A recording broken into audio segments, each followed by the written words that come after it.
ça fait pas mal de temps que je désirais faire quelque chose d'un peu complet sur les animation nodes. Seulement, le problème qui m'arrêtait, c'était que l'add-on des animation nodes était un peu ancien et me semblait incompatible avec les versions nouvelles. Or, je me trompais.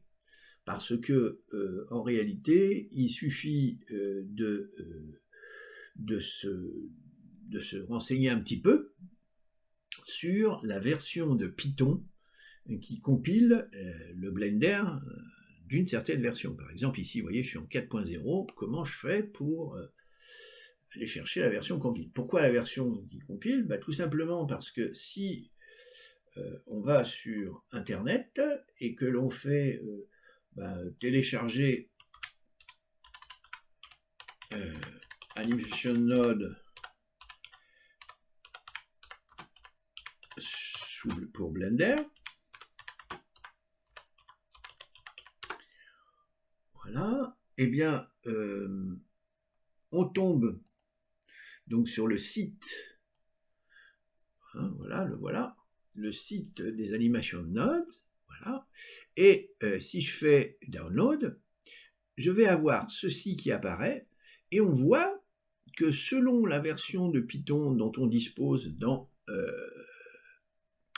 Blender, dans la version de Blender qu'on a, par exemple ici, vous voyez, pour la version de Blender 2.93, il faut la version 2, puis sinon, il faut une version de Python de 3.10 ou 3.11, hein, et puis en fonction de ça, on télécharge, un fichier .zip qui va être installé par la suite. Alors, comment aller chercher la version de Blender qui correspond à la version de Python? Il suffit de se mettre ici, alors on rentre dans Python, dans Blender, je me mélange avec tout, je vais dans Scripting, et puis ici je vais aller dans le langage de commande. Alors ça va être du Python pur et dur, mais c'est pas très compliqué. Vous mettez ici dans la fenêtre de commande, c'est-à-dire une fenêtre qui exécute au fur et à mesure les ordres qu'on donne à Python. Bon, je vais grossir un peu, je vais appuyer sur majuscule, et puis je vais...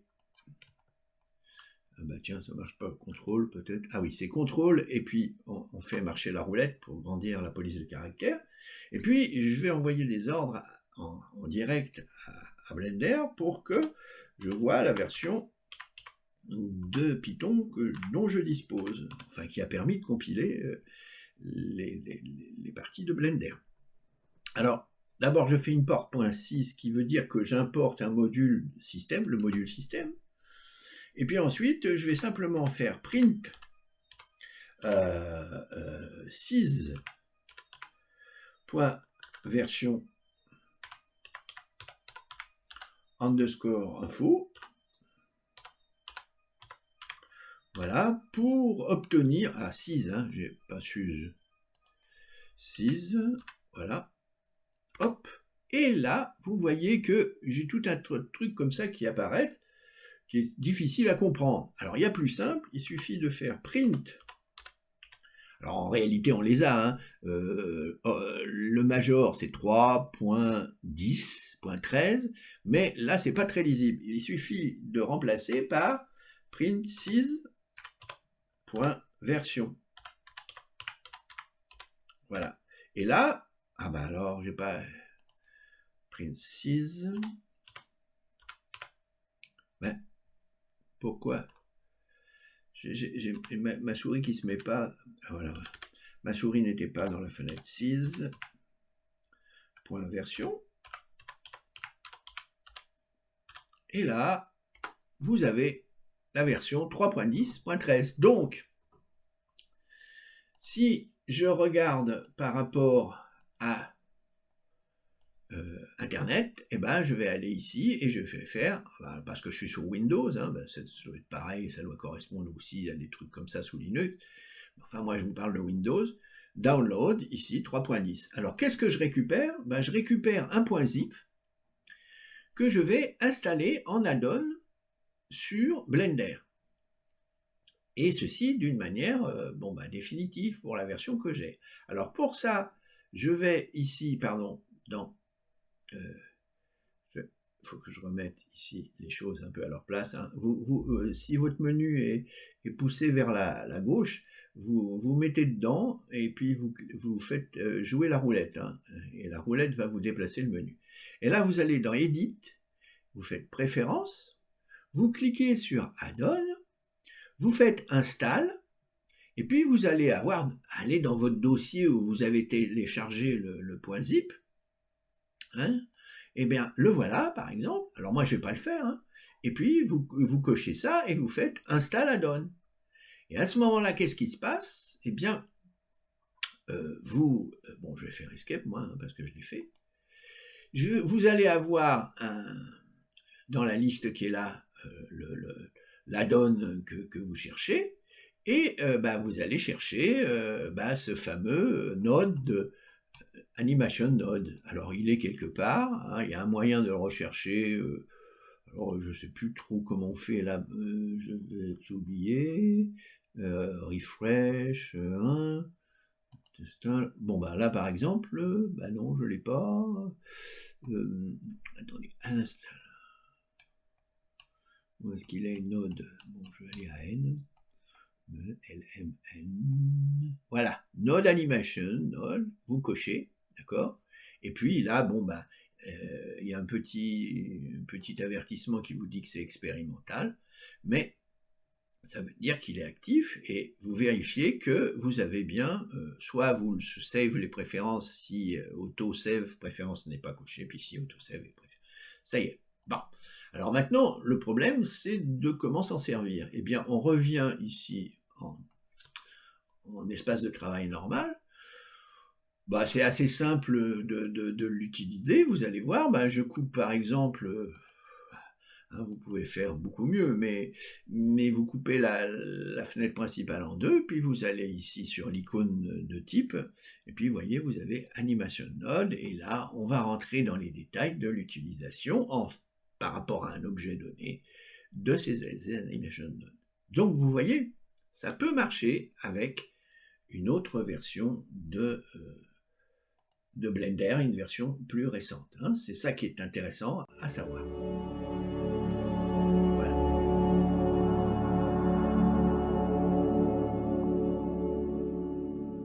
Alors comme premier exercice que l'on va essayer de faire, vous voyez, on va prendre cet objet qui est un ensemble de 5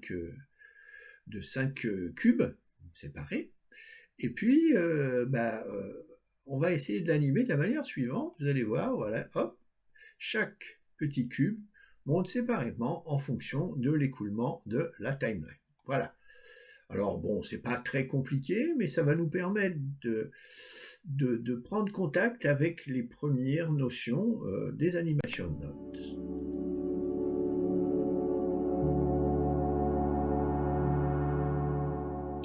Alors, on va, pour réussir un petit peu ce que l'on va faire, ce que je vous ai proposé, on va faire disparaître la caméra et la lumière.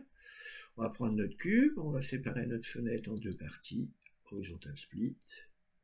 Voilà, hein, on va mettre un peu de l'espace parce que faut un petit peu d'espace parce qu'on ne voit pas toujours ce qui se passe ici. Voilà.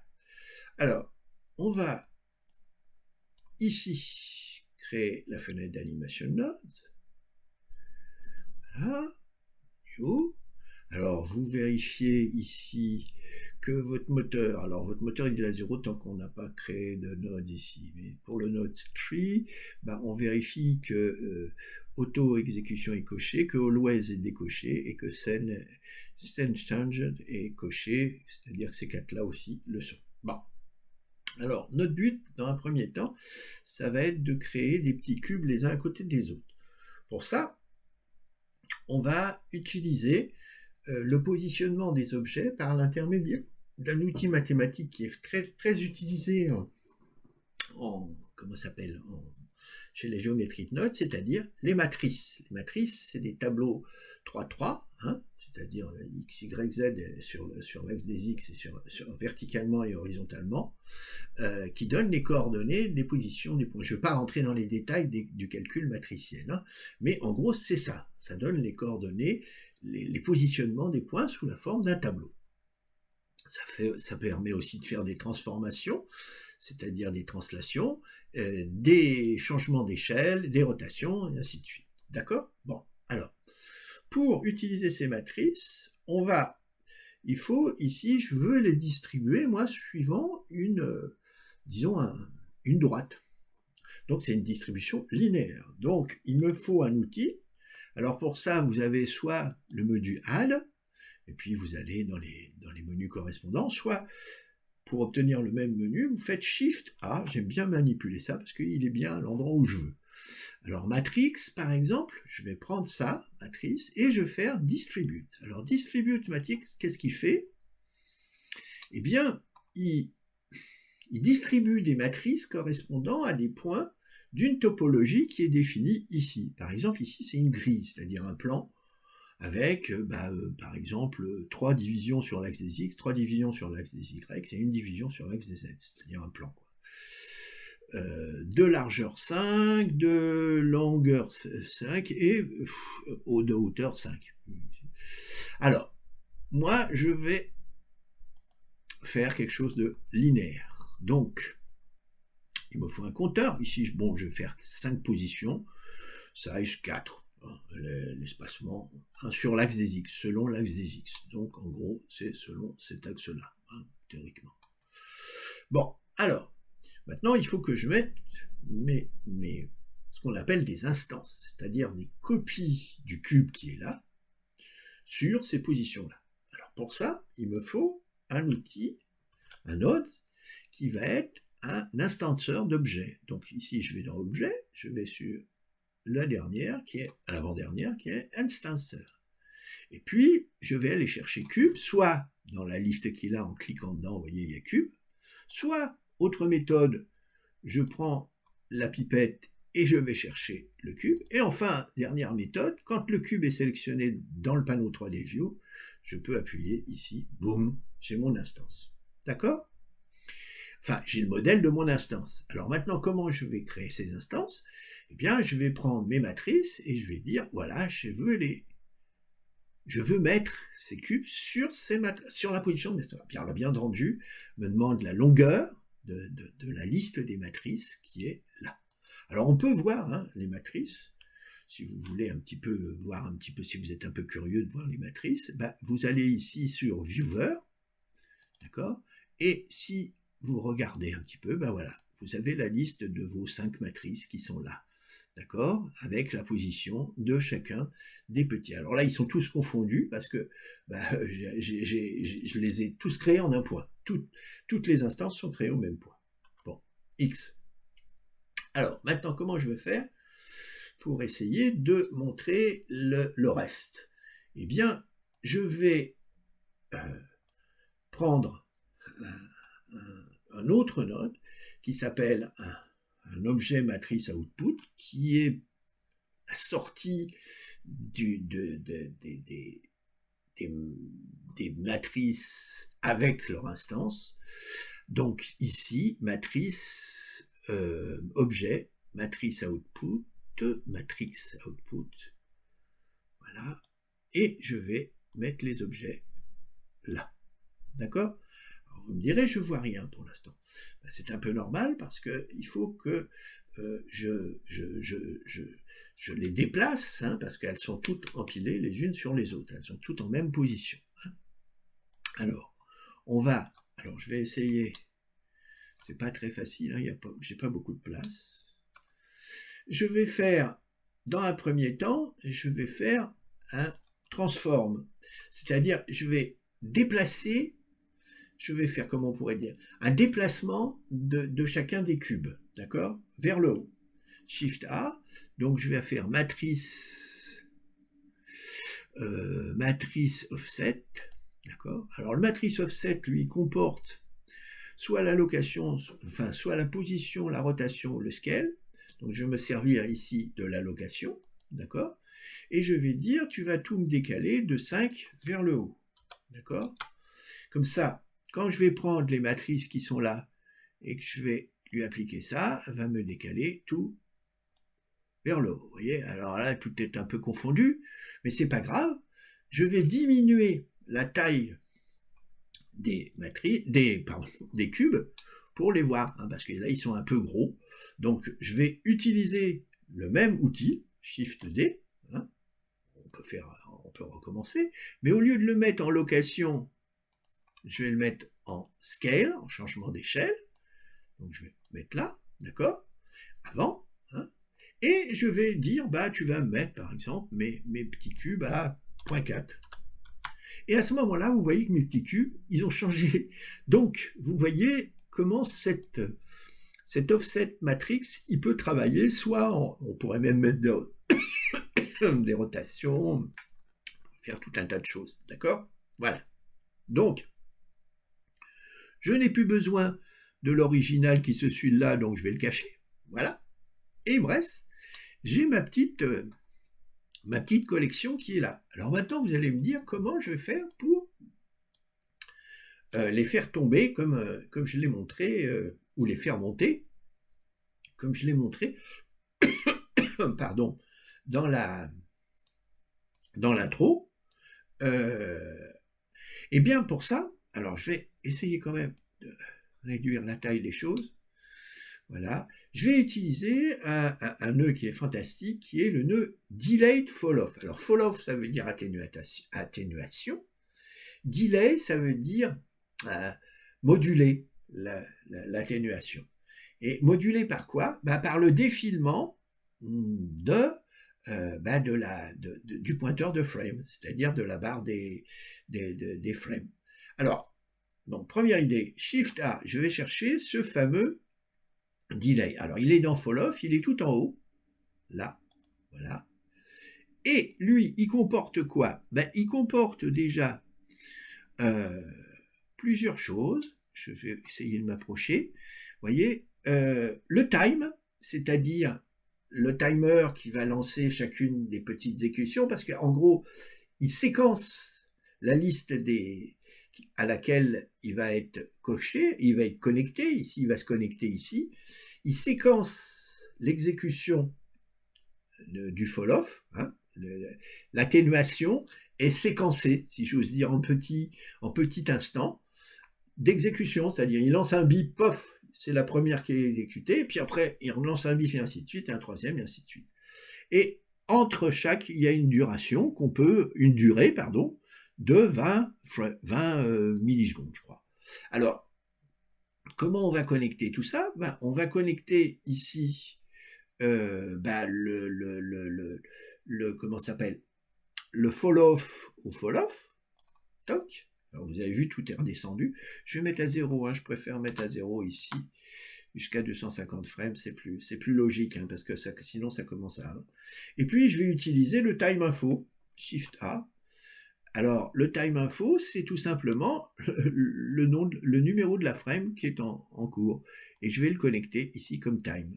Alors, on va voir ce que ça donne. Si je lance, alors je vais essayer de grossir un petit peu. Hop, je descends un peu bas. Voilà. Voilà. Vous voyez, je suis descendu un peu. C'est pas facile hein, à essayer de cadrer bien. Voilà. Je vais grossir un peu. Voilà. Alors vous voyez que alors on peut le faire monter ou on peut le faire descendre, bien sûr, comme on veut. Hein, c'est assez facile à voir. Alors vous voyez, il se cale en 1 parce que j'ai fait start. Voilà, ce qui n'est pas bien, c'est start en 0. Hein. Mettez bien 0 ici et 0 là. Comme ça, ça va bien partir de 0. Ils sont tous alignés et ils remontent les uns après les autres. D'accord? Alors on peut inverser le mouvement si vous voulez aussi. Ça peut être, au lieu d'une élévation, ça peut être une descente. Alors vous faites Shift A, vous avez dans Fall Off Invert qui est là. Et alors Invert, lui, va travailler dans l'autre sens, il va inverser le Fall Off, il va tout monter à 5 et hein, c'est un peu la construction qu'on peut simuler d'un objet. Voilà. Hein? Alors si vous voulez jouer bien sûr sur les delays c'est par exemple delay si vous mettez 20. Et puis si vous mettez 30 ici, par exemple, ben, vous allez voir ce que ça donne. Hop, voyez? Ça change un petit peu les choses. Voilà. Alors vous avez intérêt à ce que la durée totale, si vous faites la péréquation de la durée de descente, la durée entre les déclenchements d'action, 5 fois 20 fois 20, eh ben, il faut que ça soit inférieur à 250. Sinon, si par exemple, imaginez que je mette simplement 100 comme durée, vous allez voir ce qui se passe. Ben, je remonte, mais pardon, j'ai fait l'envers. Là, peut-être que c'est pas encore suffisant. Si, 100, voilà. Vous voyez, 100, ça recommence tout de suite. J'ai pas eu le temps de finir. Pof, ça repart dans l'autre sens. Si je diminue encore, 80 par exemple, voilà, eh bien, c'est pas bien parce que, bah, évidemment, mon mouvement n'a pas fini de se faire et bah, j'arrête et je reprends. D'accord? Donc, vous mettez beaucoup plus grand, 250, et puis vous êtes tranquille. Vous voyez votre chose se faire tranquillement. Et voilà.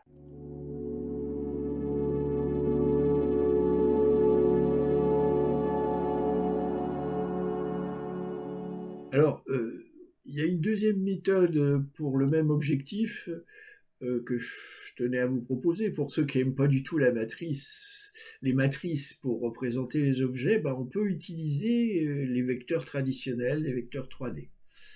Alors, en effet, si on commence comme tout à l'heure, c'est-à-dire on se dit bah, il faut distribuer les petits cubes sur une ligne, bah, on va utiliser par contre le même début, c'est-à-dire Shift A, on va aller faire dans matrice distribute matrice, d'accord? Mais si vous regardez d'un peu plus près, alors on va les mettre toujours sous la forme linéaire, hein, linéaire, voilà.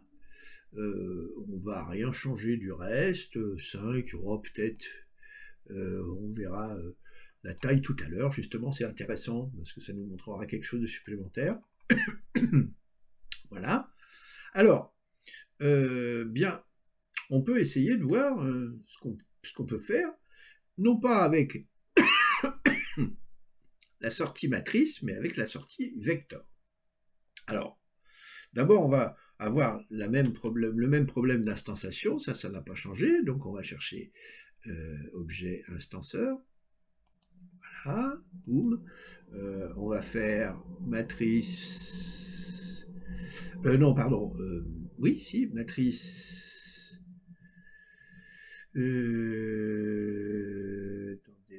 attendez, matrice tout instanceur, ça par contre, ça change pas, hein, par contre, on va aller chercher les petits vecteurs pour travailler, c'est-à-dire Shift A, on va faire cette fois Shift A, au lieu d'une sortie matricielle, on va faire Object Transform Output.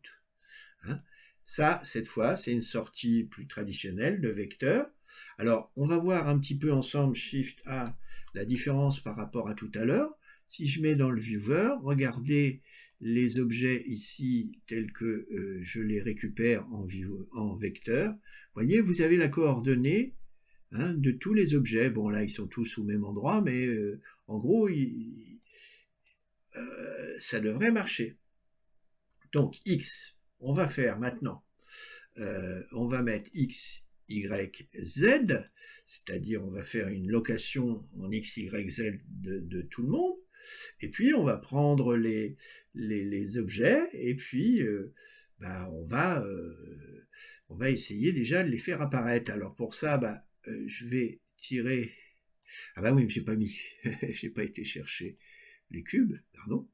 Je vais tirer dessus pour voir un petit peu ce que ça donne. Et je vais faire vecteur position. Voilà, position. Et voilà, offset. Toc. Alors, hop. Ah, voilà. Là. Alors là, évidemment, ça marche, donc je vais les mettre en 5 par exemple. Ouais, là ils sont en hauteur 5. Alors, attendez, je vais les mettre à 0 pour que vous les voyez. Voilà, et là je vais espacer. Hop, voilà. Hein, je retire l'original. Voilà. Alors, j'ai effectivement tous mes petits cubes que je vais monter en 5, hein, parce qu'ils doivent tomber. Et puis, bon, le reste, c'est le même que tout à l'heure. Je vais ajouter mon delay, Shift A, fall off. Où est-ce qu'il est mon full delay? Voilà. Toc. Hein, alors, vous voyez bien comment marche le fall off. Hein. Je voulais vous le montrer quand même. Suivant la valeur qui est comprise entre 0 et 1, il exécute la totalité ou une partie simplement de la chaîne. Donc, le delay, lui, il va séquencer les choses selon, eh bien, Shift A, la timeline, la animation, time info, voilà. Donc, je remets tout à 0, hein, parce que j'avais changé dans mes essais. Voilà, je mets ici ma timeline. A priori, je laisse comme c'est et je vais exécuter. Vous voyez, ça marche. Les petits cubes montrent les uns après les autres. Voilà, on voit pas très bien, mais là, c'est mieux. Hop. On peut faire durer ça un peu longtemps, je vous l'ai montré sur l'autre. D'accord? Mais si cette fois, je marche avec des vecteurs. Et les vecteurs, alors on peut regarder Shift A, pardon, Viewer, c'est assez intéressant de voir les... voyez, si vous regardez de très près, on voit les coordonnées changer ici. Voyez? Alors, si vous réduisez un peu donc l'exécution des... Là, ici, par exemple, je vais mettre tous les 10... Puis je vais dire tous les 30 ici. Vous allez voir, vous pouvez ralentir le mouvement, vous voyez apparaître les choses progressivement. D'accord? Voilà.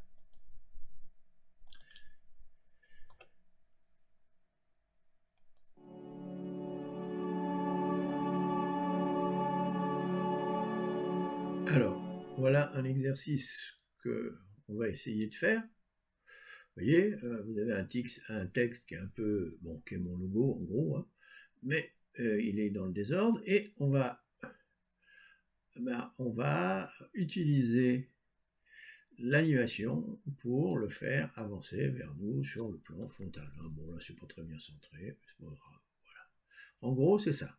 D'accord? Voilà ce qu'on va essayer de faire. Voilà, c'est un des exercices classiques à faire avec les animation notes. Alors, donc, New General, voilà. Pour commencer, on va se séparer de la caméra et de la lumière. Le cube, on n'en a pas besoin non plus, parce qu'on va travailler avec un texte. Shift S, cursor to word origin. Merci. Shift S, cursor to word origin, voilà.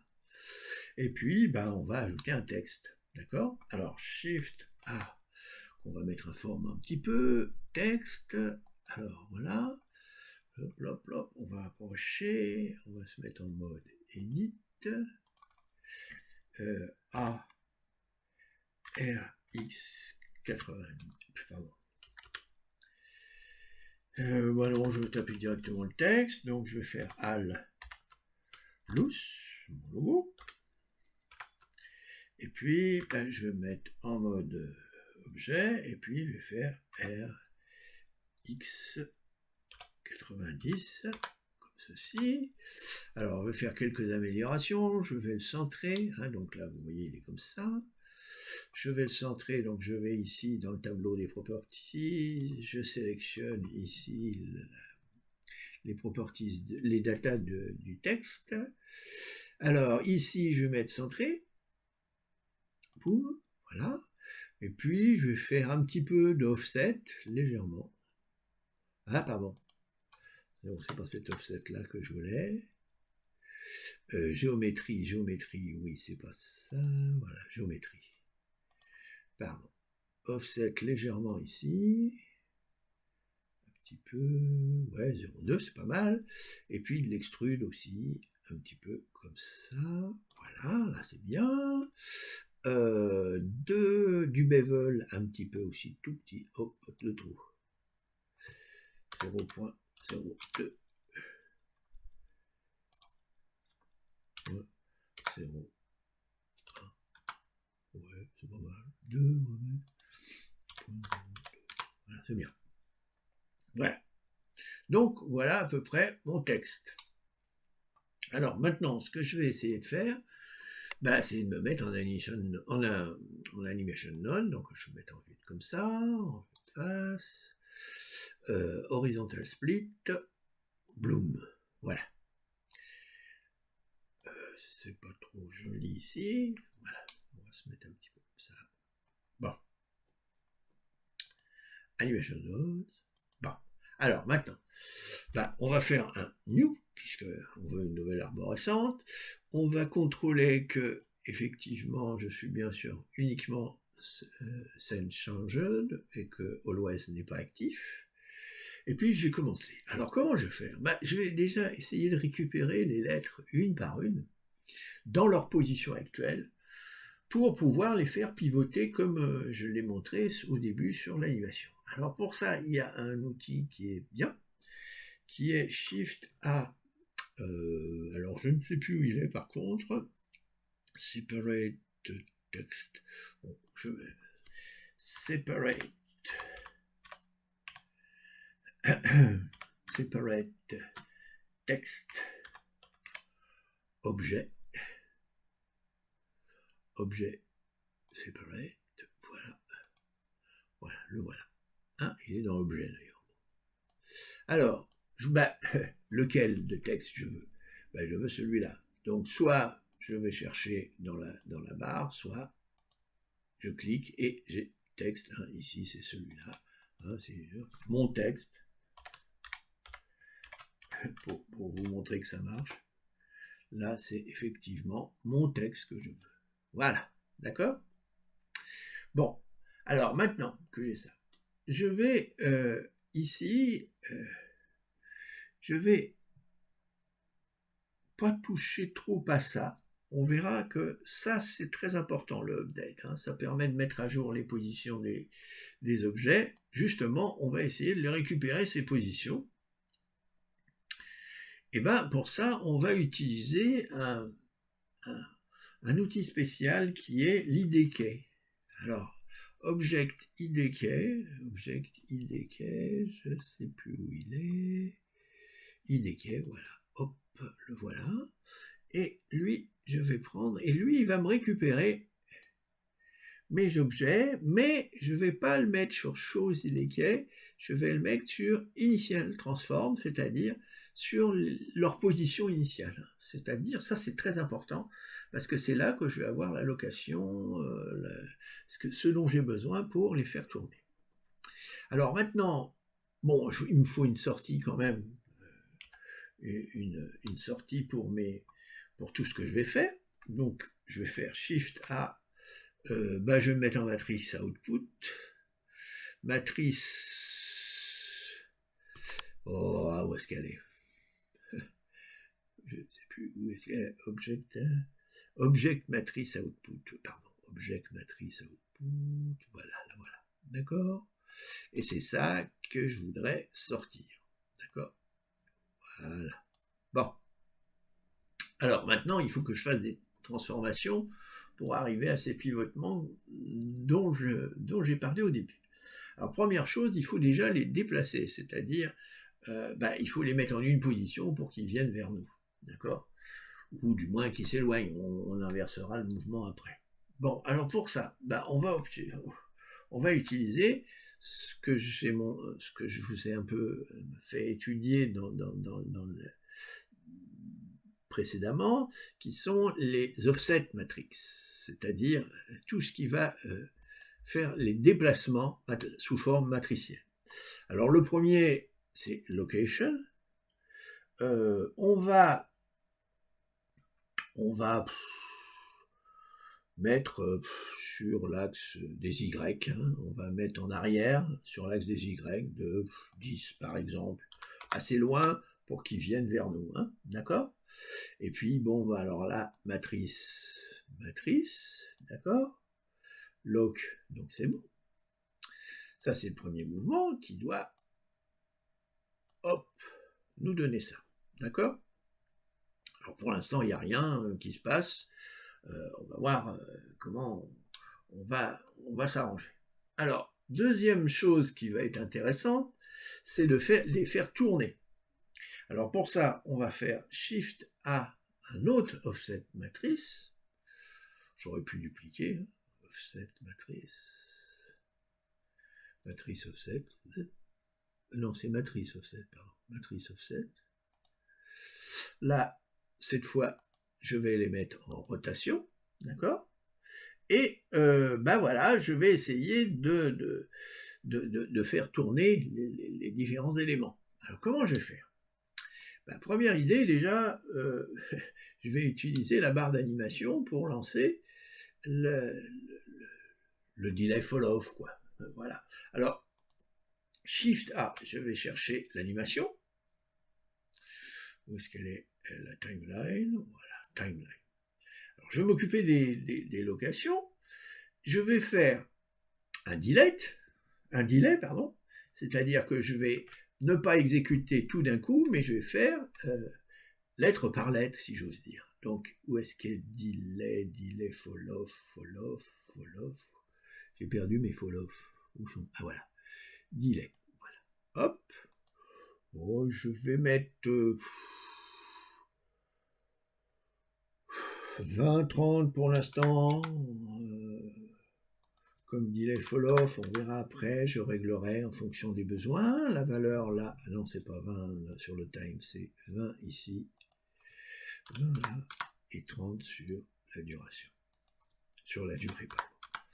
Et puis, je vais mettre en back. On verra pourquoi l'effet que ça donne un espèce de retour qui est assez intéressant. Voilà. Alors là, théoriquement, si on met en route, il ne se passe rien, pour la bonne raison, c'est qu'il faut updater les choses. Voilà, hein, ici. C'est à ça que sert l'update. Hein. C'est à remettre les choses pour que les gens, voilà, hein, voilà, les voilà qui s'en vont au fond. D'accord? Bon, alors il suffit d'inverser pour avoir le mouvement inverse. D'accord? Donc là, Shift A, je vais faire fall off invert. Boum. Alors, cette fois, si je mets là, tout le monde est au fond. Oui, alors oui, mais comme là, j'ai encore un petit défaut, je pars de 1, c'est pas bon. Et puis, faut que je parte à 0 ici. Voilà, c'est mieux, hein, parce que bon, c'est un petit peu... Voilà, 1, 2, 3. Alors, vous voyez, le bac, il fait ça. Hein, il avance. Si on regarde de côté, vous allez voir que c'est assez intéressant.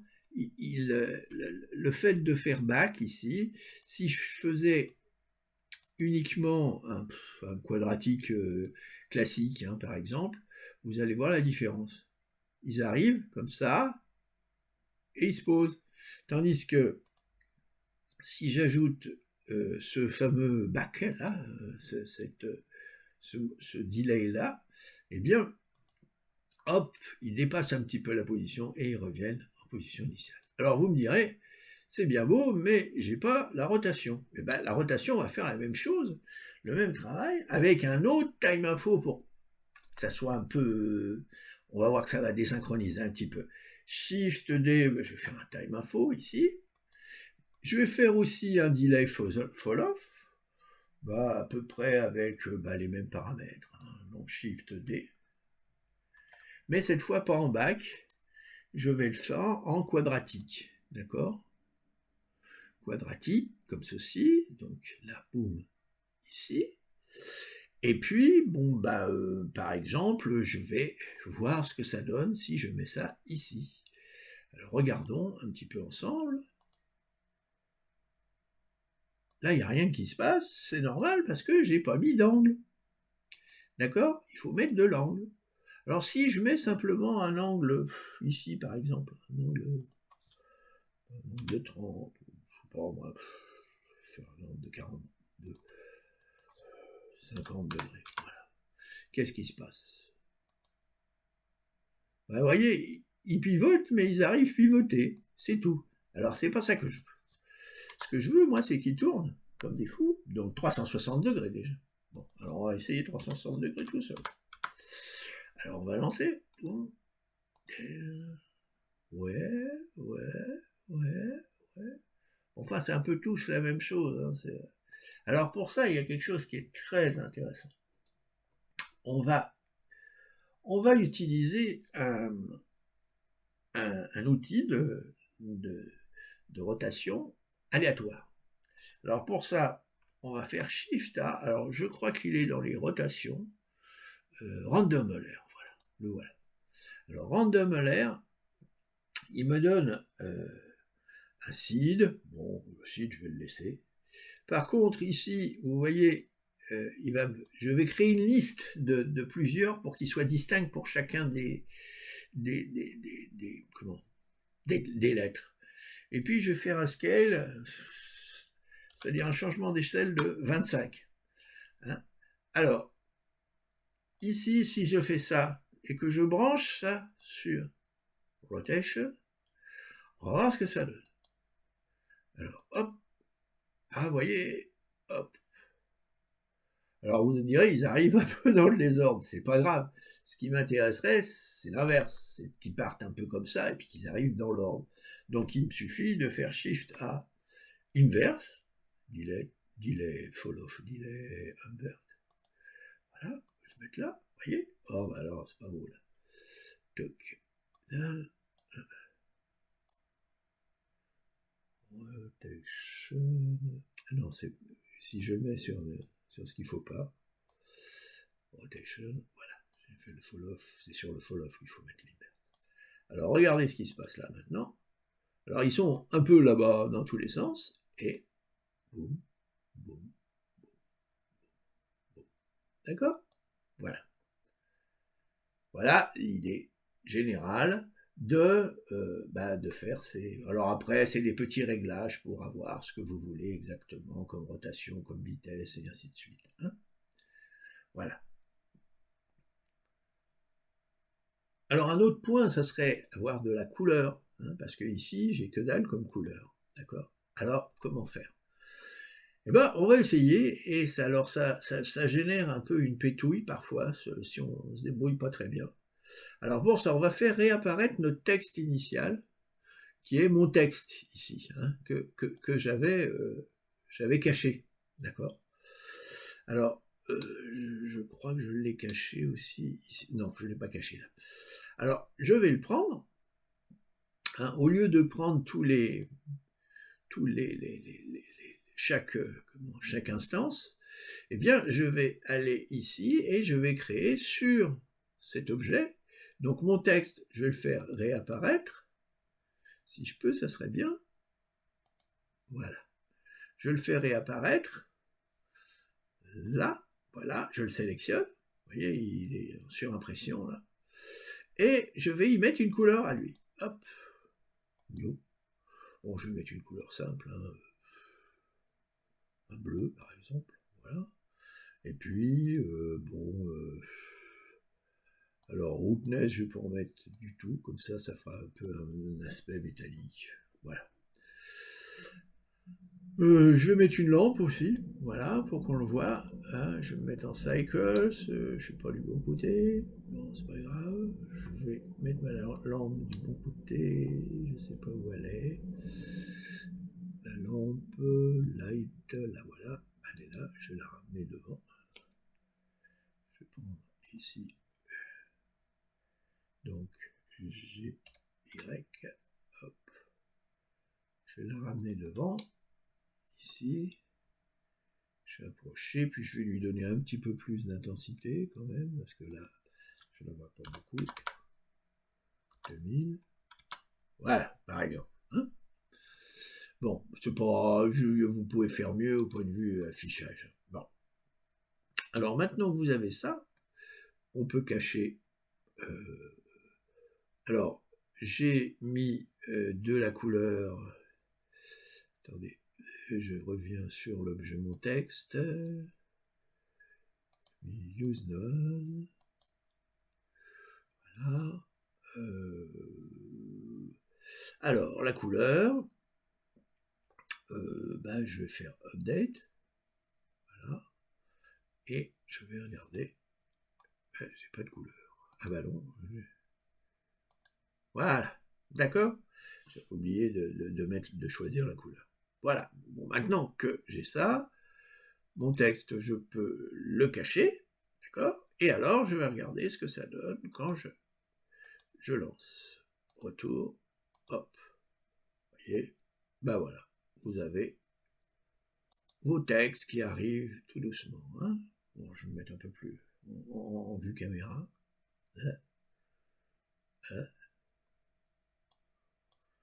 Caméra. Non, vue caméra. N. Vue. Où est-ce qu'il est vue? Là. Vue caméra. Donc je vais tourner un peu.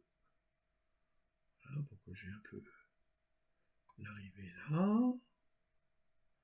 Je vais grossir un peu. Je vais approcher. Voilà.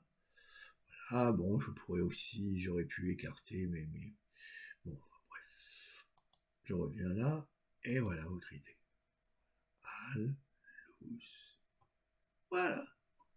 Voilà un exercice qui n'est pas très compliqué et qui permet quand même de se familiariser avec les différents objets de déplacement, hein, les différentes matrices de déplacement.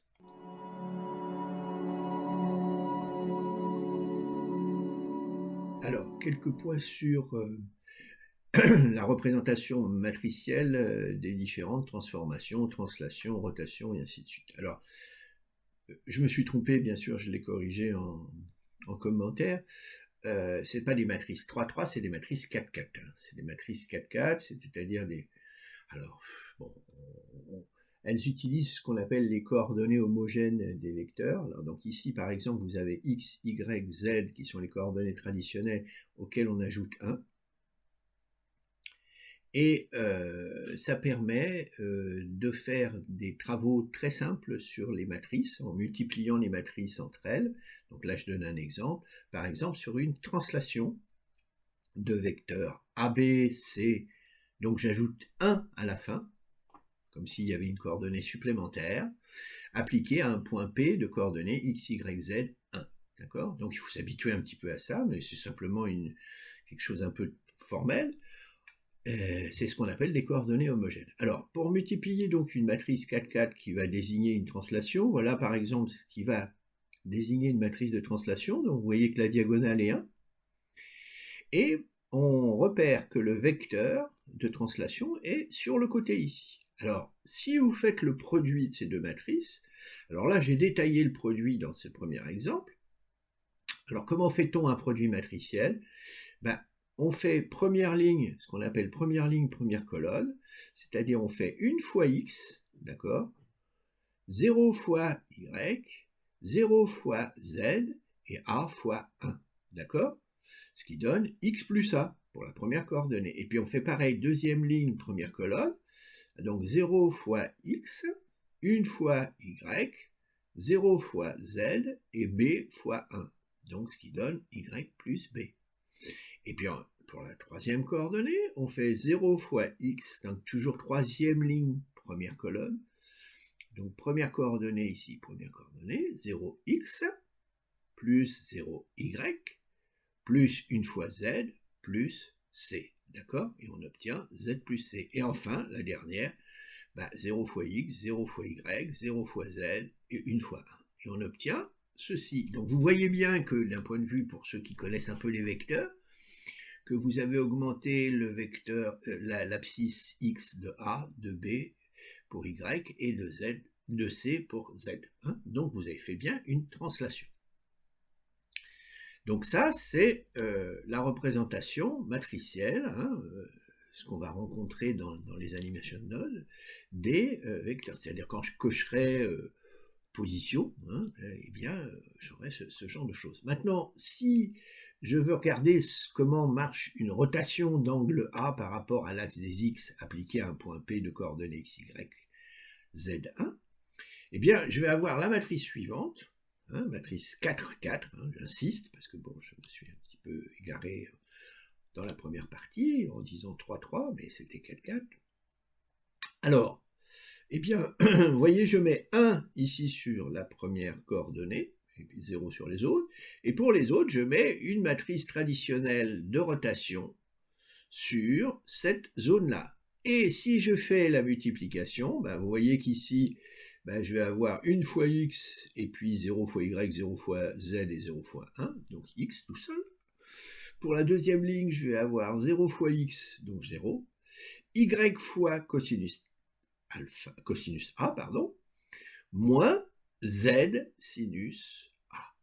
Et puis, bah, pareil pour ainsi de suite. Donc, vous voyez, vous avez l'expression matricielle d'une rotation en coordonnées matricielles 4, 4. Hein, et coordonnées homogènes. Et enfin, le scale, c'est-à-dire changement d'essai, bah, vous voyez, c'est très simple. Il suffit de mettre sur la diagonale, au lieu des 1, de mettre A, B, C, qui vont être les coefficients, les coordonnées d'un vecteur que l'on désigne, par exemple, sur un changement d'échelle sur l'axe des x de A, sur l'axe des y de B et sur l'axe des z de C. Et bon, 1 pour la coordonnée homogène. Et bien vous avez, en multiplication, vous obtenez A fois x, B fois y, C fois z et 1. Et vous obtenez donc le scale. Vous avez donc une idée relativement simple de la manipulation des matrices, les matrices de location, rotation et scale. D'accord? Donc après avoir vu la théorie sur les matrices, on va regarder en pratique. Alors, bon, j'ai mis un cube, hein, n'importe quoi, animation node, et j'ai envoyé un distribute matrice, c'est-à-dire qui envoie la distribution de matrices sur une topologie. Alors ici, j'ai choisi linéaire, en un point, en un seul endroit. Et j'utilise la fameuse offset matrice qui va donner, selon les cas, des locations, des rotations ou des scales. D'accord? Donc là, j'ai mis location et je vais visualiser maintenant ce que j'ai vu en théorie, c'est-à-dire qu'une matrice de translation, théoriquement, donc de location, voilà, hein, si je vous rappelle, hein, en gros, on a ça. Hein, c'est-à-dire que ici, si je prends la matrice et que je l'applique à un point, je dois avoir ici A, B, C qui doivent être sur la dernière colonne de cette matrice 4, 4. D'accord? Pour pouvoir avoir une translation. Donc je vais regarder si c'est bien ça. Donc pour ça, je vais mettre un viewer ici. Donc Shift A viewer. D'accord? Et je vais mettre un viewer là. Boum. Alors, vous voyez votre matrice 4, 4 qui apparaît. Bon, la première ligne est légèrement décalée. Bon, ici, tout est à 0, donc il ne se passe rien. Donc, si, maintenant, je fais un parallèle avec ça, je vais mettre ici les coordonnées du vecteur de translation et on doit retrouver dans la matrice je vais mettre en bas le vecteur de translation et puis je dois retrouver ça dans la matrice. Donc, je vais mettre ici, je voudrais une translation de vecteur 1, 2, 3. Alors, si vous regardez bien ce qui se passe, si j'active un peu l'ensemble pour le voir affiché, eh bien, vous voyez que sur la dernière colonne ici, j'ai bien A, B, C, 1.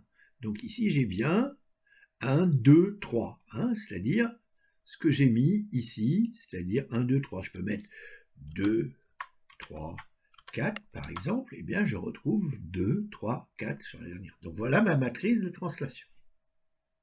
Maintenant, si je veux voir ce que donne une une matrice de rotation. Alors, je vous rappelle qu'une matrice de rotation, par exemple, par rapport à l'axe des X, d'angle A, ça s'énonce comme ceci, c'est-à-dire qu'il va y avoir 1 ici, et puis il va y avoir le cosinus, le sinus, et ainsi de suite. D'accord? Donc, vous essayez de mémoriser ça. Et je vais regarder, moi, ce que ça donne. Donc, j'arrête location, je remets ça à 0, d'accord? Je vais en rotation, et puis je vais mettre une rotation par rapport à l'axe des X, donc une rotation, je retire location, rotation par rapport à l'ellipse, par exemple de 60 degrés. Alors si je regarde, j'ai bien, je dois avoir, je vous rappelle, 1 ici, cosinus, sin, moins sinus, et c'est, voilà. Alors je regarde, eh bien j'ai bien 1 ici, ici j'ai bien ici le cosinus de 60 degrés, c'est 1,5. Le moins sinus, c'est moins racine de 3 sur 2, moins racine de 3 sur 2, ça fait moins 0,866. Ici, sinus, c'est 0,866. Et cosinus, qui est ici. Donc, je retiens ce qu'on avait prévu. Enfin, le dernier exemple, c'est se mettre, alors je remets tout à 0, hop, voilà, j'ai pas mis tout à 0, hop, on peut pas, 0, 0, 0. Voilà, je vais mettre scale, et là, je vais supprimer rotation, et scale, eh bien, je vais mettre comme ce que j'avais fait, c'était sur la diagonale. Théoriquement, ça devrait intervenir sur la diagonale qui est ici. Alors, je vais faire, par exemple, un scale de 2 sur l'axe des X, de 3 sur l'axe des Y, et de 4 sur l'axe des Z. Eh bien, si vous regardez la théorie que je vous avais donnée, c'est-à-dire vous avez ABC 1 ici qui intervient sur la diagonale, et bien ici vous avez 2, 3, 4, 1 sur la diagonale, et donc on est bien dans ce qu'on avait prévu, c'est-à-dire que les transformations qui sont dues à offset matrix, c'est-à-dire du déplacement de la matrice, correspondent soit à la location, à la translation, la rotation et le changement d'échelle. Voilà. Alors maintenant, pour voir effectivement comment agit l'offset matrice, eh bien, j'ai complété l'arborescence précédemment où j'avais mis le viewer ici. Je vais tout simplement faire une instance, je vais mettre une seule instance, c'est-à-dire que je vais copier l'objet cube que j'avais en référence ici une fois. Je pourrais en mettre plusieurs, mais bon, j'ai pas besoin. Je vais en mettre qu'un, ça suffit. Et puis, je vais faire une sortie des objets à l'écran. Donc, là, cette fois, je vais pouvoir visualiser ce que je vous ai dit et ce que je vous ai montré comme étant les matrices ici de positionnement, translation, rotation et changement d'échelle. Alors, supposez que, par exemple, je fasse un déplacement de 2 sur l'axe des X, d'accord, voilà. Et vous avez vu que votre cube, il s'est bien déplacé. Et si je vérifie effectivement avec un viewer, ce qui s'est passé, la matrice que j'ai envoyée, eh bien, vous voyez, elle a 2 ici, ce qui correspond à ce qu'on voulait. Si je mets maintenant ici 0 et que je mets 3 sur l'axe des Y, je vais récupérer 3 ici sur cette composante-là. Bon, alors voilà donc pour les translations. Maintenant, si j'appuie sur rotation et que je décoche location et que je fais une rotation par rapport à l'axe des X, par exemple, de 60 degrés, on peut voir qu'on a une rotation sur l'axe des X de 60 degrés. D'accord? Ce qui correspond bien sûr à la matrice qui est ici, 0,5, 0,4, moins 0,86, 0,86 et 0,5 ici, cosinus, sinus et ainsi de suite, et 1 sur l'axe des X. D'accord? Bon, maintenant je décoche la rotation, je passe au scale. Et au scale, je vais dire par exemple une rotation sur un scale sur l'axe des Y de 6, et voilà, j'ai un scale sur l'axe des Y de 6, et ça se répercute ici sur la diagonale, avec 6 sur l'axe des Y. Ici, vous avez 1, 6, 1, 1. D'accord? Voilà. Donc, on a si je mets 0, oui. On a en réel comment s'exécutent les matrices et avec la vision sur l'espace 3D.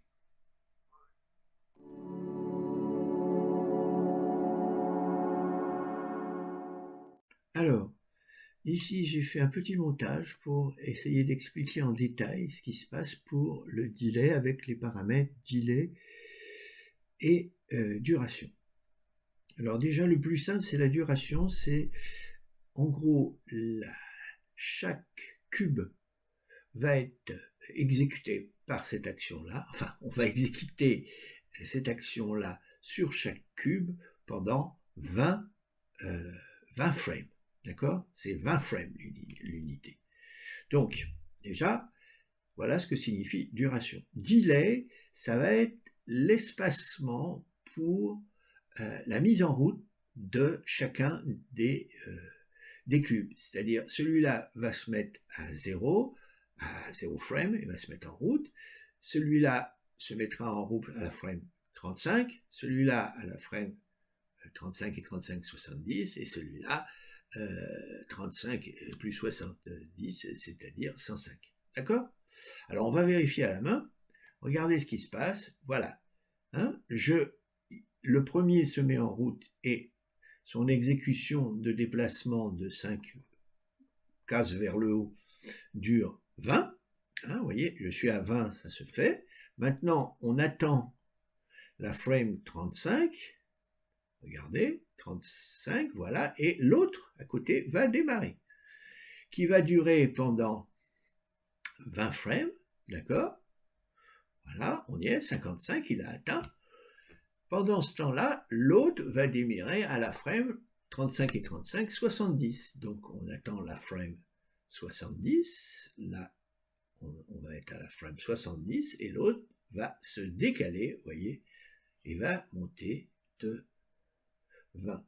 Et là on va encore attendre la frame donc 70 plus 35, c'est-à-dire 105 pour avoir le déplacement de la dernière, regardez, 105, bouf, on arrive, et voilà. D'accord?